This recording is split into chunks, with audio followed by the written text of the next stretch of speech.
Thanks, Melissa, and welcome to the home of the Boilermakers. There are 31,000 undergrads here and 8,000 grad students. Purdue is one of the nation's leading engineering schools and was also the first school in the world to have an aeronautics program, offering its first course back in 1930. 22 astronauts are Purdue alums, including Neil Armstrong, the first man to walk on the moon, and Gene Cernan, the last man who walked on the moon. Purdue was a founding member of the Big Ten Conference in 1896, and basketball is king here in Indiana. Legendary UCLA coach John Wooden was a three-time All-America guard here at Purdue in the early 1930s.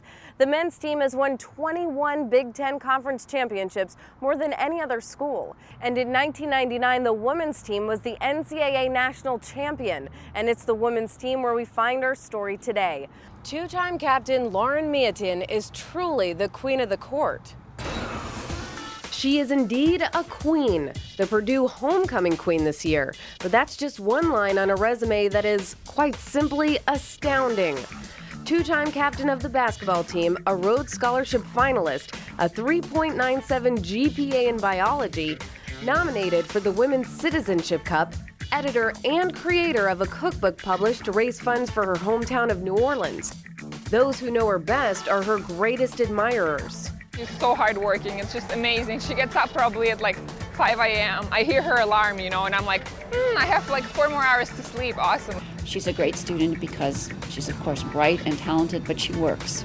She works at what she does. She is just a one in a million young lady. With all of her activities, it might be easy to confuse priorities, but that's never been a problem for Lauren.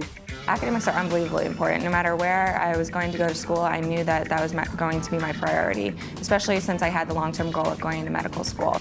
I just try to stay organized. I have a planner, I have a 4-month planner in my room, so I try to mark out whatever practices and games and know what I have to work around with basketball and just try to get things done in advance. What I see on the court is very similar to what you see in the classroom. She's intense, she's focused, she wants to get the job done, and she works. She puts every ounce of her effort into getting the job done. I used to work with Dr. Staley in her neurobiology lab, so we would focus on the leech nervous system. And I started actually the summer after my freshman year, and I would work every day in the lab for up to about 3 or 4 hours. It's a rather simple nervous system, so it's easy to do research on. The ganglia is very identifiable, so with the microscope, it's easy to do dissection experiments and test the neuronal kind of responses to stimuli.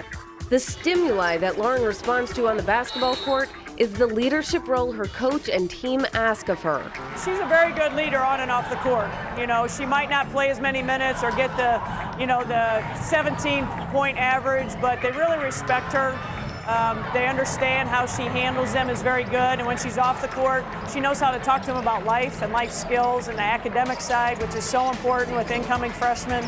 The cookbook, Live to Eat, came about after Lauren returned home to New Orleans 2 years after Hurricane Katrina.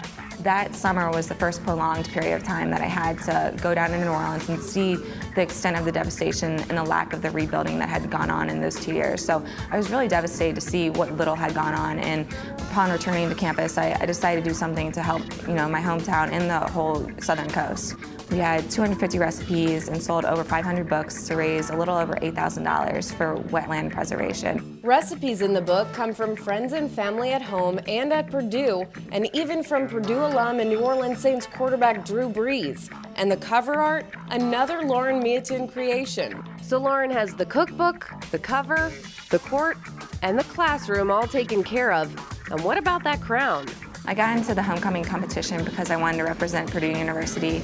I owe a lot to the university and for the opportunities that I've had here. I think she really deserves it because she represents something bigger than just, she's not just beautiful inside and out, but she just, with her cookbook, she was able to make such a great difference in New Orleans area by raising so much money for the Katrina disaster relief. My experience as a student athlete at Purdue has definitely exceeded kind of my expectations. So there are times when, exams and homework pile up that it seems a little demanding, but, there's always going to be ups and downs. It's kind of like a roller coaster. You just have to stay strong and confident and get through it. Thanks, Lauren. The Boilermakers is truly a unique nickname and can be traced back to a newspaper reporter from Crawfordsville, Indiana in 1891. But did you know that before then, the Purdues have been called, among other things, the Rail Splitters and the Cornfield Sailors? Well, there's some random information that you can impress your friends with. NCAA on Campus will be right back.